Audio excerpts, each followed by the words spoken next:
Stop scrolling. Really stop. Not with half your attention, not with the tiny voice in your head saying later. Stop now and listen. This moment is the hinge on which the rest of your life swings. If you keep the same small rituals, the same lazy defaults, the same tiny compromises, you will wake up years from now with a life that looks like a tidy accumulation of those tiny choices. That is either a terrifying sentence or the most empowering sentence you'll hear today. Because if your life is the product of habits, then change the habits and you change the life. Simple, brutal, beautiful. Habits are invisible architecture. They are the plumbing and wiring of your days. You don't notice them until something breaks. But what you decide to do every single day, whether you make your bed, whether you read one page, whether you stand up when your phone is calling you to waste time, that decision is the brick. One brick is nothing. Stacked over months, that brick becomes a wall, a house, a fortress. Earl Nightingale said it plainly. We become what we think about. I'll add this. We become what we repeatedly do. Thought fuels action. Action builds identity. I'm not going to sell you the myth of motivation. Motivation is a spark. Habits are the steady flame. Motivation will come in waves. Sometimes it will lift you, sometimes it will betray you. What will never betray you is the routine you build. You want resilience? Build rituals. You want mastery? Build rituals. You want trust from others and from yourself? Keep the promises you make to your own day, even the small ones. Napoleon Hill taught that definiteness of purpose and persistence are twin engines of achievement. Habits are the gearbox that lets those engines move you forward, mile by mile. So here's the first hard truth you need to accept. Willpower is finite. You will not be heroic forever. You are not meant to be. Your job is to shape your environment and your routines so that your future self, the one you'll be after fatigue and distraction, does the right thing automatically. The trick isn't to be stronger, it's to be smarter.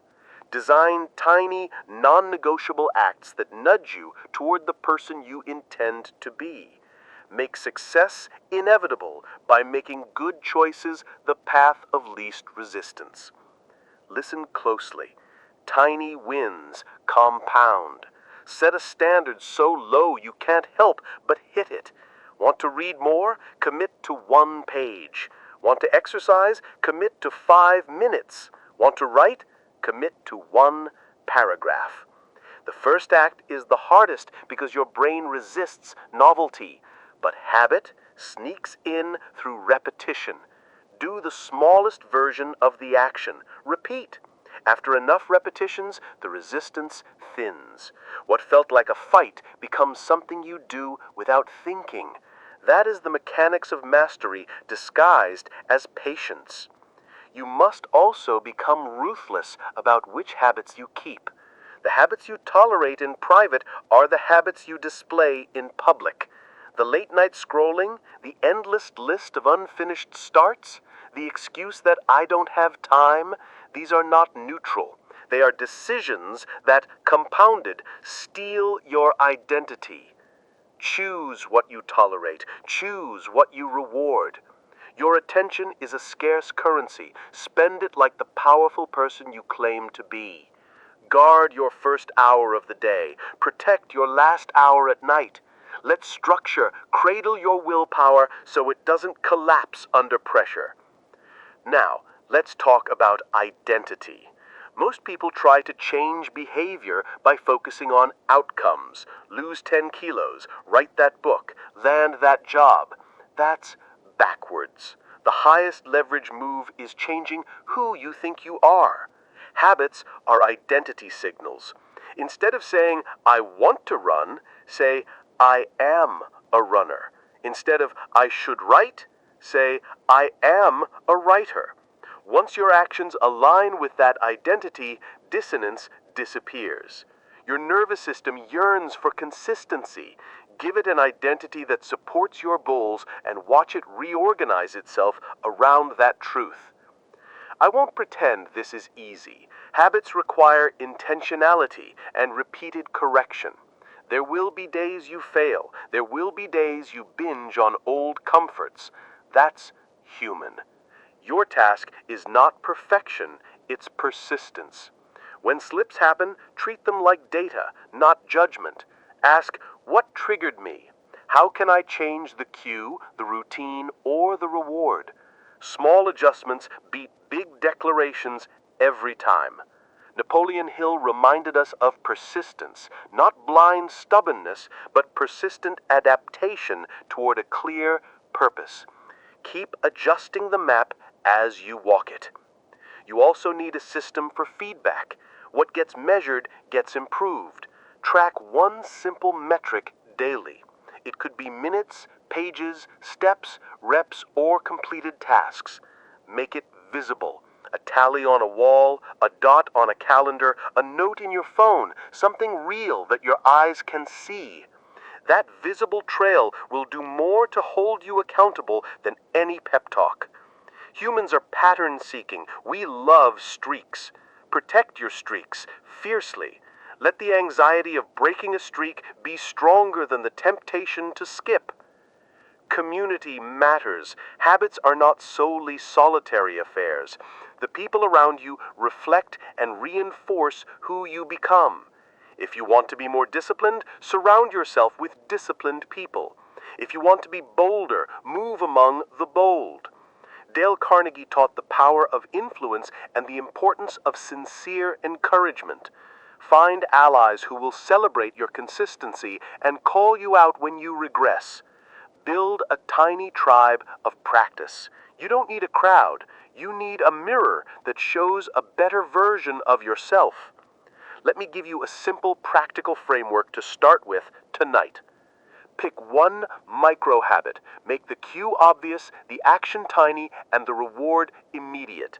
For example, after you brush your teeth at night, cue, write one sentence in a journal, action, and then allow yourself to close your day with a single proud breath, reward. That tiny loop rewires your brain to expect completion. It says to your subconscious, this is what we do now. Repeat that loop for 30 days. Watch your nervous system learn a new default. Finally, own the narrative you give yourself. How you describe your daily life is a script that guides your actions. Speak with conviction about who you are becoming. Speak less about obstacles and more about the shape of your future. Earl Nightingale's core insistence, the notion that we become what we think about, is not behavioral fluff. It's a mechanic of the human mind. Think in the direction of your habits, and your body will follow. This is where we begin, not with a vow to change everything, but with a vow to change one repeated thing. Not with heroic speeches, but with humble cadence. The power of habits is not glamorous. It is relentless. It will grind away at you until the person you were is simply the past tense of a story you no longer tell. If you want a life of intention, start building the routines that will carry you there. Start now.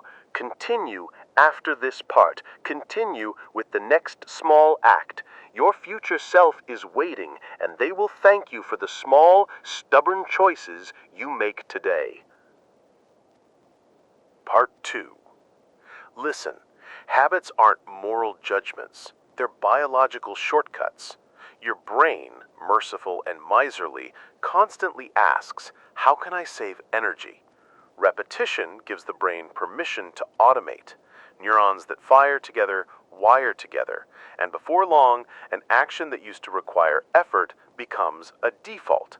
That's neuroplasticity doing its quiet work. It's not destiny, it's opportunity. Once you understand the mechanism, you stop gambling on willpower and start engineering your outcomes. You have 3 parts you can touch: the cue, the routine and the reward. Change one and the whole loop can shift. The cue is a trigger, a time of day, an emotion, a location, a preceding action. The routine is the behavior you do in response. The reward is what your brain gets and remembers, a hit of pleasure, relief from discomfort, a sense of completion. If you want different results, don't try to muscle your way through every impulse. Instead, redesign the loop. Make the cue obvious, the routine tiny, and the reward immediate. The path to mastery is incremental, not catastrophic. Discipline and consistency are siblings, not twins. Discipline is the upfront architecture. You set rules, boundaries, and non-negotiables. Consistency is the long, sometimes boring repetition that does the real work. Napoleon Hill insisted that persistence is the key to success. But persistence without structure becomes stubbornness. Structure means planning. Choose the time, pick the place, name the first action. Don't say, I'll exercise. Say, at 7 p.m., after I change into my workout clothes, I will do 2 minutes of movement. The moment you script the micro action, you reduce friction. Friction is the enemy of new habits. You will want to sprint. You will tell yourself you're different, that intensity will carry you. It will not. Intensity burns bright and dies. The sustainable route is tiny standards repeated daily. Start with actions so small that resistance vanishes. This is not ambition turned weak, it's ambition turned cunning. A single push-up repeated daily, then 2, then 5, then 10, that is how strength accumulates. One paragraph written daily becomes a book in months. The compound effect is the reward of patience, cloaked as boredom. However, notice the traps. 2 common errors derail progress: trying to change too many things at once and confusing identity with progress. If you chase 10 new habits, you will succeed at none. Choose 1 or 2 things that will shift multiple areas of your life. Want better focus and energy? Tackle sleep and your morning routine. Want creative output? Tackle your first hour writing habit. Multipliers matter. Also be honest about identity. Don't tell yourself you're almost something. Either you act like someone who ships work or you don't. Small, consistent actions create identity by feedback. The more you practice a behavior, the more your brain encodes the story, I am the kind of person who does this. You need to learn to spot cues that are not neutral. Stress is a cue. Boredom is a cue. The end of a workday is a cue. These are moments when the old habit loop reasserts itself because the brain seeks relief or reward. Don't moralize cravings, map them. When you see the cue, pause and label it. This is boredom. Naming the trigger reduces its power. Then choose a micro action that serves the same reward. If stress leads you to snack for comfort, replace the routine with a 5-minute walk or a breathing exercise. The reward, relief, still happens, but the cost to your future self is lower. Habit scaffolding matters. Design your environment to shepherd behavior. Out of sight, out of mind is a brutally true phrase. If you want to stop doom scrolling, remove your phone from your bedroom, put it in another room, or make the app hard to access. If you want to read more, place a book on your pillow so you see it when you get into bed. Environmental design is a way to apply leverage without relying on willpower. You want your environment to be the friend that nudges you toward the person you claim to be. Accountability accelerates learning. Find a way to externalize the promise you make to yourself. Tell someone, post progress publicly, use a simple tracking system. The act of making a private habit public raises the stakes in a healthy way. It creates social friction against regression.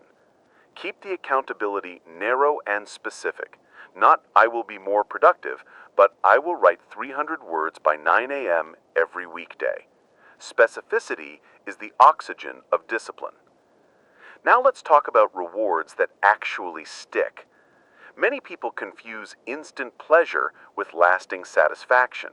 Sugar spikes and social media likes give flashes of reward, but no alignment with long-term goals. Design rewards that satisfy both immediate and long-term systems. Pair a short-term pleasure with a long-term signal of identity. For example, after you complete your micro habit, allow yourself a 5-minute break with a podcast you enjoy. The short-term reward trains the loop. The visible tally or the check mark trains identity. Your brain will learn both signals, immediate pleasure and the deeper satisfaction of being consistent. There will be setbacks. The universe will conspire. Life will become messy. You will fail. Expect it. So, plan for recovery. A simple rule works. Never miss twice. If you skip your habit today, do it the next hour or the next day. Use the missed instance as a data point. Ask, what was different? Was the cue altered? Did you try to make the action too big? Adjust and restart. The habit building process is not linear. It's adaptation in the wild. You must also cultivate the inner language that supports habits. How you speak to yourself before and after action matters. Replace I have to with I choose to. Replace I didn't with I'll do it now.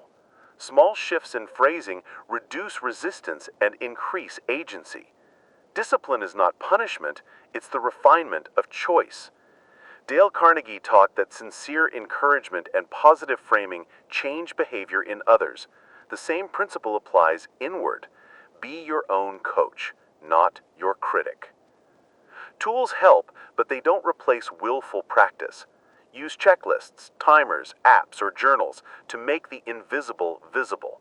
Track one metric with ruthless simplicity. If your metric becomes a burden, it will backfire. Keep it simple. Minutes, pages, reps, or days. Visual feedback, a calendar you mark, a habit streak you preserve, triggers neural reward centers. We are animals who respond to patterns. Use that truth. Finally, adopt an experimental mindset. Treat each habit as a hypothesis to test. If a strategy fails, tweak the cue. Make the action smaller. Change the reward or shift the timing. Think like an engineer. Napoleon Hill taught persistence. Think like a persistent scientist. Try, measure, iterate. Habits are not moral failures to fix, they're systems to optimize. This second part is where you build the machine. The rest of your life will run on what you build now. You don't need drama. You need tiny loops repeated until they become the terrain of your days. Start with a micro action tonight. Name the cue, do the smallest possible action, give yourself a tiny immediate reward, track it. Repeat. That is how you will win. Part 3. Feel the pull. That tightness in your chest when you consider changing, that's not weakness, it's information. Emotions are not enemies of progress, they are fuel and signal. If you want habits that stick, you must learn to move with emotion, not against it. Motivation is an ember, emotion is the bellows. Learn how to stoke the right fires. First, understand that your brain encodes value through emotion.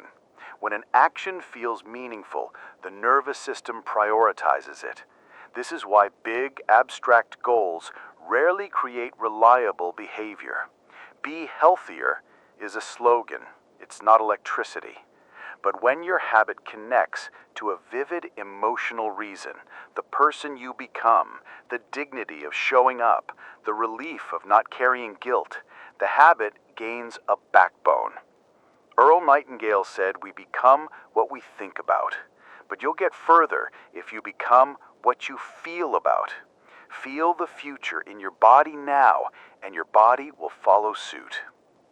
You must create a ritual that carries emotional weight.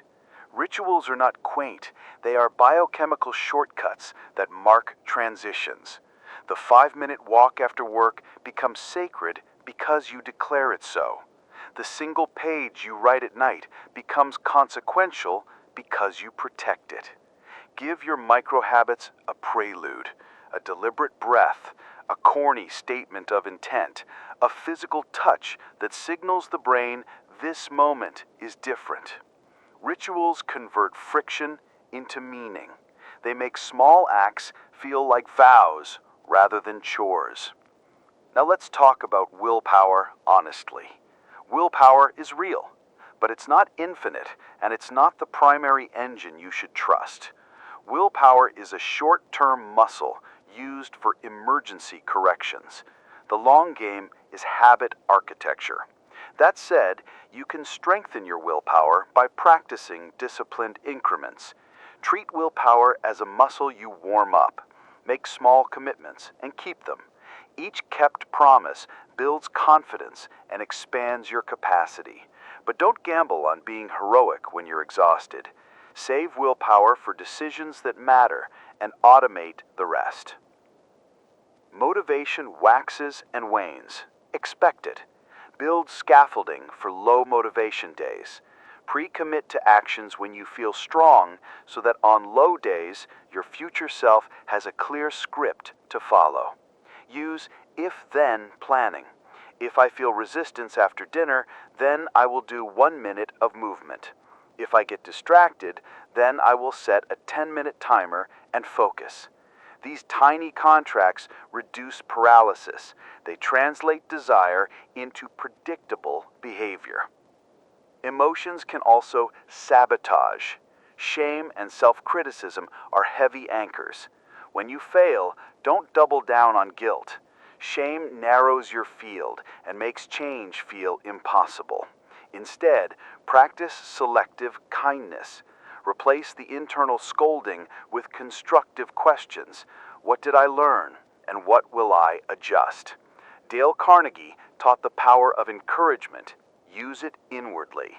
Talk to yourself like you would to someone you want to help, not punish.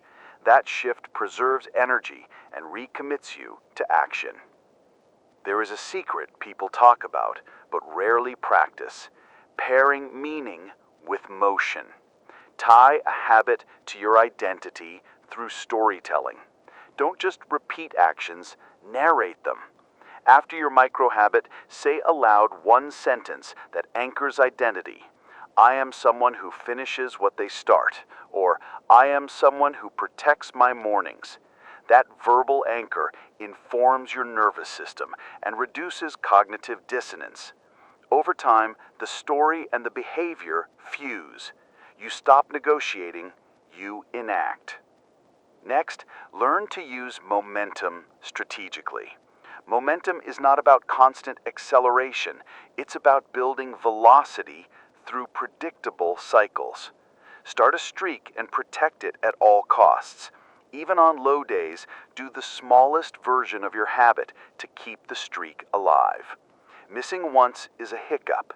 Missing twice becomes a pattern. Use visible trackers, a calendar with X's, a habit app, a simple paper log. The visual trail activates a primitive reward system. Your brain will dislike breaking patterns. Protect the streak like it's an asset, because it is. You must also manage energy, not just time. Habits compete for resources, and energy is the limiting one. Schedule demanding habits when you have the most energy. If your peak mental clarity is in the morning, put your writing there. If your willpower is strongest after lunch, put your workouts then.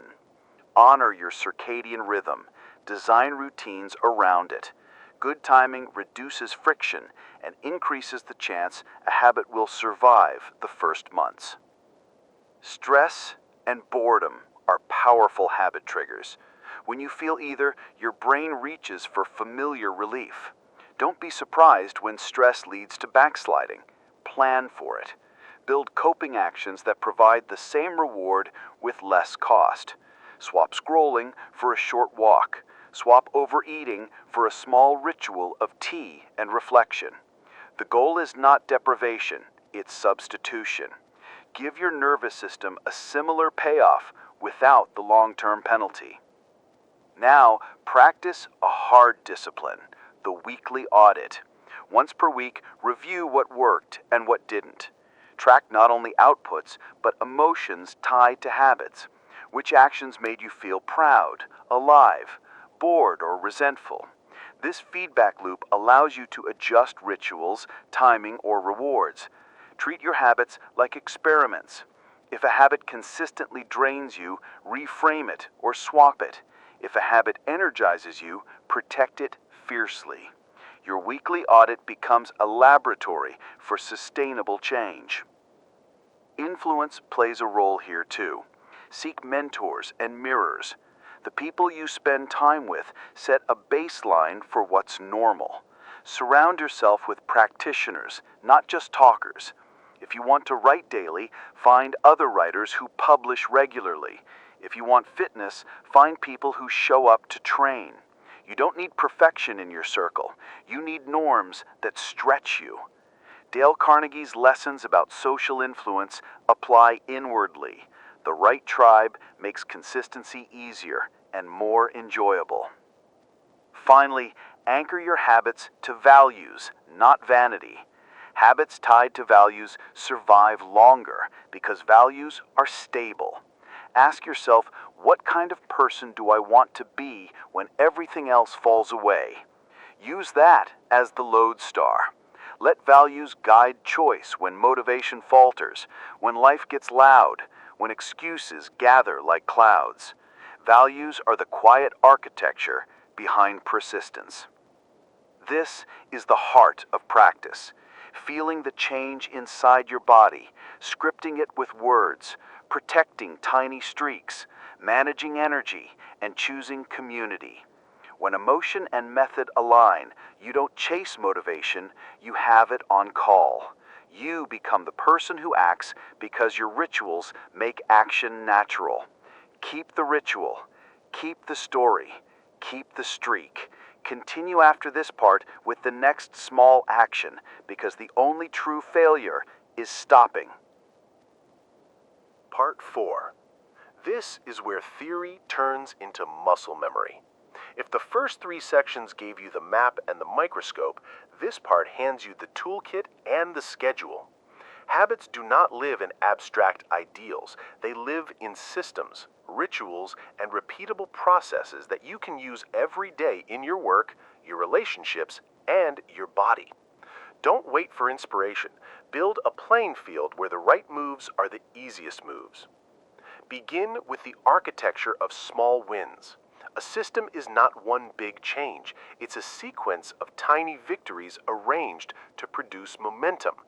Decide on 3 keystone micro-habits that will move the dial across multiple areas of your life. Keystone habits are the small behaviors that create ripple effects. Maybe it's a 10-minute morning focus block that improves your work and your mental clarity. Maybe it's a nightly 5-minute review that sharpens learning and relationships. The point is to choose actions that create leverage, actions whose benefits compound across contexts. Use the principle of bundling to make new behaviors attractive. Habit bundling pairs something you want with something you need. Want to listen to a favorite podcast? Only allow it while you do your run. Want to enjoy a sweet show? Only during your stretching routine.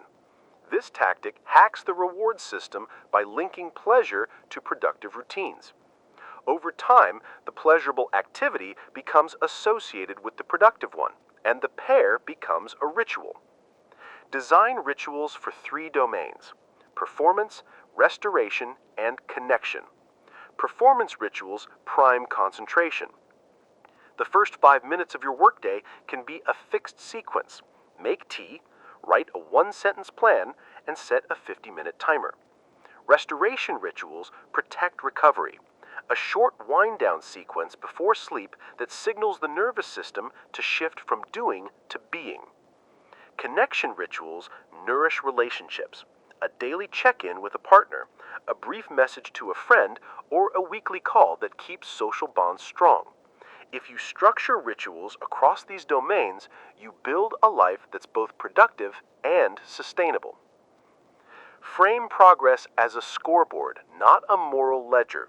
Track the signals that matter: minutes spent writing, workouts completed, nights with adequate sleep, or days you stayed focused for a block.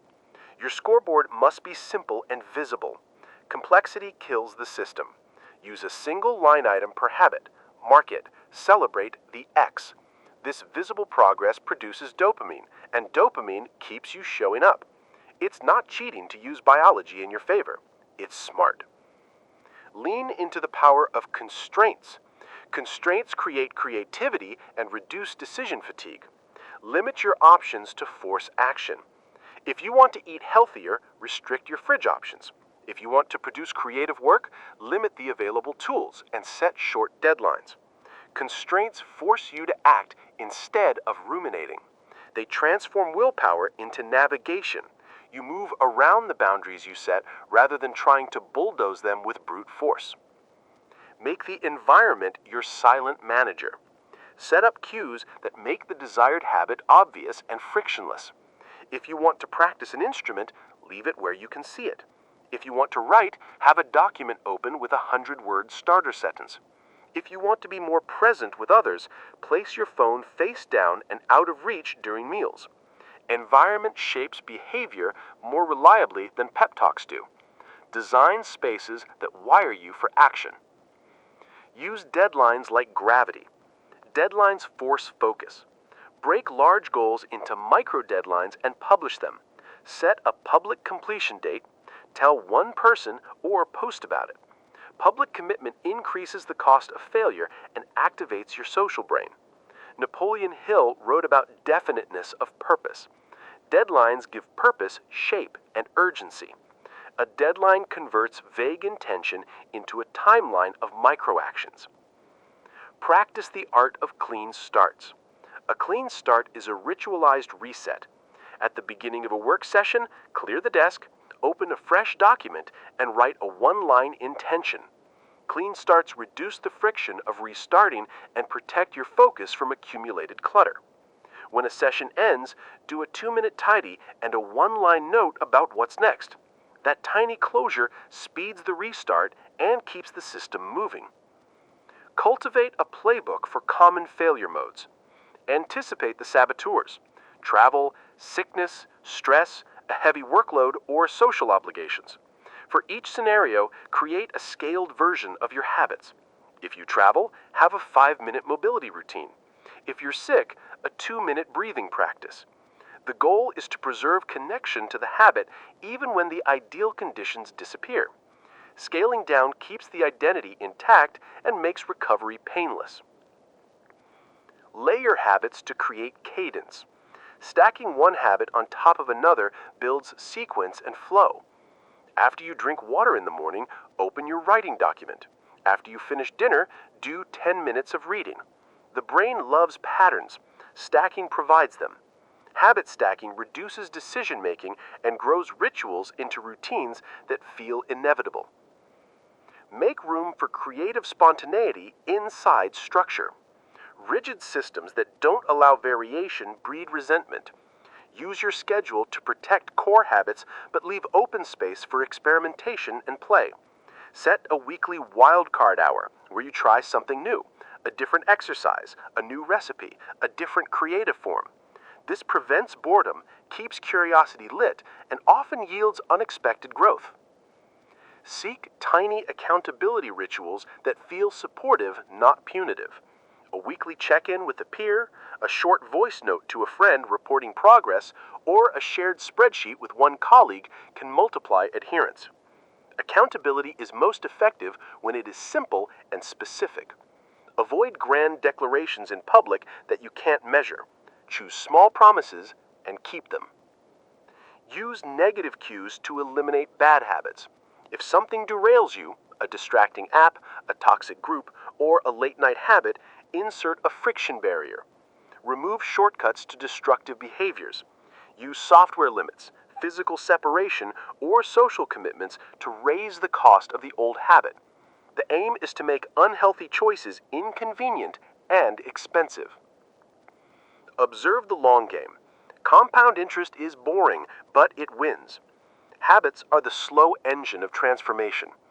A 1% change repeated every day is more potent than bursts of intensity. Be skeptical of overnight transformations sold as reality. Real change is cumulative. You are building a trajectory, not launching a firework. Embrace the unsexy freedom of daily repetition. Finally, translate your habits into identity-based narratives. After a month of consistent practice, update the story you tell yourself. Say it out loud. I am someone who finishes what they start. Or, I am someone who protects their mornings. Language reshapes cognition. When your self-image aligns with your actions, the habits sustain themselves with less force. The person you claim becomes the person you enact. Now, take this into your day. Choose your 3 keystone micro-habits, design the cues and rewards, stack them into your routine, and protect the streak. Use constraints, purge friction, and make the environment your ally. Build the playbook for failure and keep the rhythm, but leave room for curiosity. This is the practical work, the sweaty, repetitive, remarkable work that turns intention into life.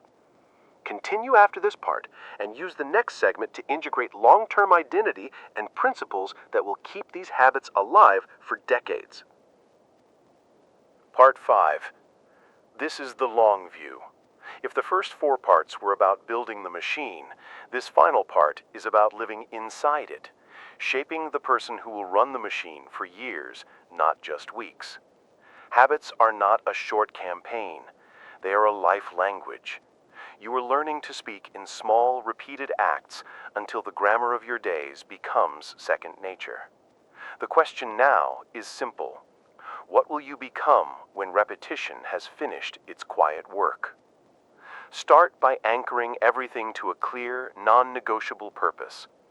Napoleon Hill taught the power of definiteness of purpose, not vague wishes, but a clear North Star that gives every tiny habit context. When your micro-actions are connected to a purpose that matters, they stop being chores. They become installments in a story you actually want to live inside. Define that purpose in 1 sentence. Carry it where you can read it. When fatigue knocks, let that sentence explain why you continue. Purpose is the seasoning that makes discipline taste like meaning. Next, look at identity as the operating system. Habits are the apps you install. Identity is the OS update that changes how everything runs. If you want durable change, shift the underlying narrative. Tell yourself new stories and then test them with behavior. Say, I am the kind of person who honors a morning routine, and then honor it for 1 week. Language is the fast lane to rewiring belief. Earl Nightingale said we become what we think about. Amplify that by thinking in verbs that describe who you are now, not who you wish to be later. Speak the truth you intend to live, and then let action confirm it. Cultivate patience as a practical muscle. The impulse to measure progress by dramatic markers will tempt you to abandon the slow arc. Resist it. Real transformation accumulates through small wins stacked over seasons. Commit to a 1-year view. Pick 3 habits and measure them weekly. At the end of 12 months, you will have built a system that changes not just what you do, but who you are. This is not mystical. It's compound return applied to human behavior. The mundane path beats the spectacular promise every time. Protect your core rituals like basic needs. If you're building an identity around discipline, defend the minimum viable rituals that maintain your edge. These are the things you will do even when life derails. A 15-minute planning ritual, a short movement practice, a night check-in with a single gratitude line. When pressure compresses time, these rituals become the scaffolding that prevents collapse. They are small, but their absence will be noticeable. Never mistake scale for significance. The small rituals are the spine. Continue to experiment like an engineer, but decide like a person with values. Run short tests. Change the timing of a habit. Shift the cue. Alter the reward. Measure results for 2 weeks and choose what feels sustainable. Then lock it in and protect it. The combination of experimentation and commitment keeps you adaptive without being fickle. Dale Carnegie taught that sincere, steady encouragement produces more change than harsh criticism. Apply that to your inner coaching. Celebrate the wins and iterate on the rest. Master the art of renewal. Habits can calcify if you let them. Periodically refresh your rituals to keep them stimulating. Add a new variant every quarter. A new book, a different physical practice, a creative constraint to challenge your mind. Renewal prevents boredom and keeps your neural pathways lively. Think of rituals as seasons in a cycle, rather than rigid commands you obey forever. This flexibility will make your habits last. Guard your identity against comparison and the treadmill of perfection. Social media will offer curated snapshots of others' achievements and invite you to feel behind. Don't. Compare your present to someone else's highlight reel and you'll lose momentum. Instead, use comparison as data. Learn a tactic, adapt it, and then return to your own lane. Your progress is a private compound interest. Protect it from noisy benchmarks. Build legacy habits that outlast motivation. Plant things you may never enjoy doing in the moment, but that will yield a harvest later. Retirement savings deposits, seeds of mentorship, time invested in relationships. These are habit anchors that pay dividends beyond your immediate horizon. Stack them with pleasurable rituals when you can, but don't wait for emotion to fund the most important deposits. The person you will be decades from now is built on the deposits you make today. Use community as an amplifier of identity. The fastest way to become someone is to be surrounded by those who already act like them. Seek peers who model the daily practices you aspire to. If you cannot find them nearby, create a small group online or a fortnightly check-in with one accountability partner. The social mirror will reflect back the version of you you're training to be. Don't underestimate the gentle pressure of not wanting to let real people down. It's a reliable fuel for consistency. Make failure part of the architecture. Reframe setbacks as signposts, not verdicts. When a streak breaks, analyze, adjust, and get the smallest version of the habit back into place. Use the rule, never miss twice.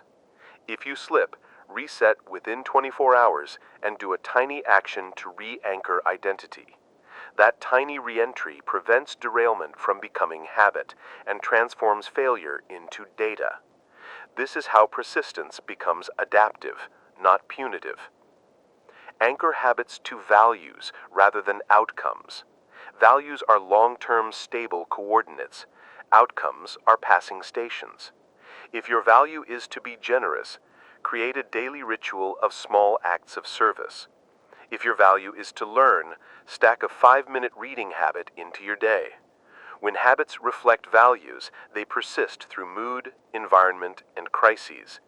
You build not for trophies, but for a life that matches your principles. Teach what you practice. One of the most powerful ways to deepen a habit is to explain it to someone else. When you teach a habit, even casually, you clarify its purpose for yourself and reinforce the identity you're cultivating. Mentorship reciprocates. As you help another person grow, you embody the practices you preach.